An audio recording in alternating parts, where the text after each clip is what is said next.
मेरी radio journey का एक और दिन शुरू होता है। तो एकेडमी मेरी शुरू हो चुकी थी और जो मेरा पहला बैच था बहुत ही प्यारा बैच आया था जिसमें सबसे पहले 6 बच्चे एनरोल हुए थे, जिसमें प्रतीक है, जो मिर्ची में है, करिश्मा रेडियो सिटी में है, उसमें नंदिनी थी जो कि फीवर में है। इस तरह से बहुत सारे बच्चे थे जो जुड़े और मेरा कोर्स शुरू हुआ। एक्चुअली जब मैं एकेडमी मैंने स्टार्ट करी तो बाय प्रोफेशन मैं कभी टीचर नहीं थी। तो मैंने देखा कि बच्चों को चीज़ समझाने के लिए आपको बहुत जल्दी जल्दी इम्प्रोवाइज़ करना पड़ता है। तो मैंने हमेशा क्लासेस में इम्प्रोवाइज़ करके उनको समझाने की कोशिश करी और बहुत ही इंटरेस्टिंग क्लास रखा। एंड लेटर ऑन मैंने बाहर से लोगों को, अलग अलग फील्ड के लोगों को बुला करके उनसे इंटरेक्ट करने के लिए भी बिठाया। एक्चुअली क्या होता है कि आप जितना अलग अलग फील्ड के लोगों से मिलते हैं, जैसे कि मैंने पेंटिंग्स मतलब आर्ट के दुनिया से बुलाया, पेंटर्स को बुलाया, मैंने सिंगर्स को बुलाया, मैंने कंपोजर को बुलाया, मैंने प्रेस से बुलाया। इस तरह से कह के करके मैंने काफ़ी कुछ उनका एक्सपोजर कराया। जैसे कि मैंने वीडियो मेकर्स से मिलवाया।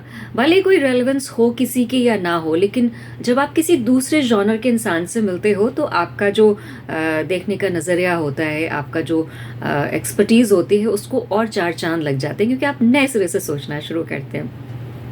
सो my first batch was a very very nice batch. बहुत अच्छा बच्चे परफॉर्म करते थे, बहुत अच्छा उन्होंने दिल से पढ़ाई करी।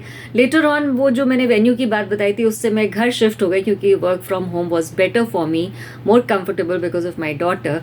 और बड़ा मज़ा आता था। बच्चे आते थे, आराम से किचन में चले जाते थे, अपना टिफ़िन खोलते थे, चाय बनाते थे, फैल जाते थे पूरे लिविंग रूम में। और कोई बीन बैग पे पड़ा हुआ है, कोई मचिया पे पड़ा हुआ है, कोई ज़मीन पे लेटा हुआ है। I mean it was such a good atmosphere. पूरे घर की वाइब्स मेरी जो थी वो इतनी प्यारी हो गई थी।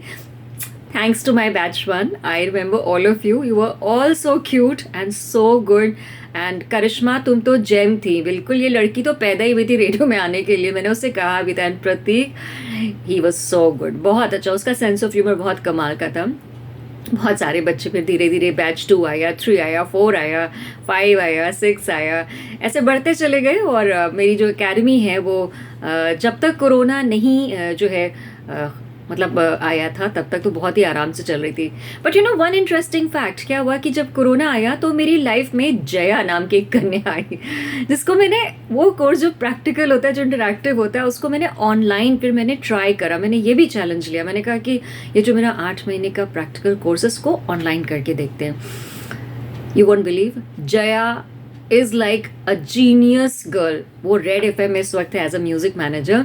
जया आई और 8 महीने का कोर्स उस लड़की ने 4 महीने में ख़त्म किया ऑनलाइन। और कोरोना टाइम में वो मेरे घर में आ रही थी, कह रही थी मैम अगर मैं नहीं आऊँगी मैं पागल हो जाऊँगी। तो शुरू के मैंने उसको 1 महीने तो ऑनलाइन पढ़ाया और उसके बाद फिर वो घर आई, फिर वो ऑनलाइन पढ़ाया मैंने उसको। जब कोरोना बहुत बढ़ गया और एकदम से लॉकडाउन हो गया कि कोई दिखेगा नहीं शहर से बाहर, मतलब शहर में बाहर नहीं दिखेगा, and then she started again coming. लेकिन 4 महीने में फ्लैट उसने अपना कोर्स ख़त्म कर लिया and like with flying colours, she was so good at it.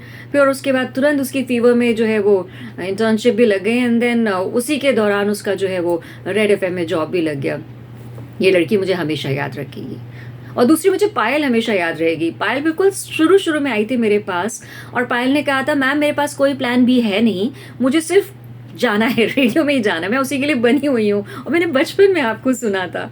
And Payal is in now red FM. और उसी के साथ भूमिका आई थी। भूमिका भी काउंसलिंग के टाइम पे आई थी और वो बीटेक कर रही थी। उसने मुझसे प्रॉमिस किया था मैम मैं बीटेक कंप्लीट कर लूँ फिर मैं आपके पास आऊँगी और मैं रेडियो में ही जाऊँगी। And she did that. उसने कंप्लीट किया, आके उसने अपना रेडियो का कोर्स फिनिश किया और फिर वो रेड एफएम में जो है वो उसका वहाँ पे जॉब लग गया। So all my kids have been so good. उन्होंने मेरी दुनिया जो है एक बिल्कुल अलग कर दी, क्योंकि बच्चे आपको ना बिल्कुल बहुत प्यार देते हैं और वो प्यार जो है आपको फैंस का प्यार और जो बच्चों का एज अ टीचर आपको मिलता है वो प्यार बहुत डिफरेंट होता है। So I want to thank all my kids are out there जिन्होंने मेरे उन ईयर्स को बहुत ही ज़्यादा मेमोरेबल बना दिया। Love you all. Okay, next journey में कुछ नई बातें होंगी।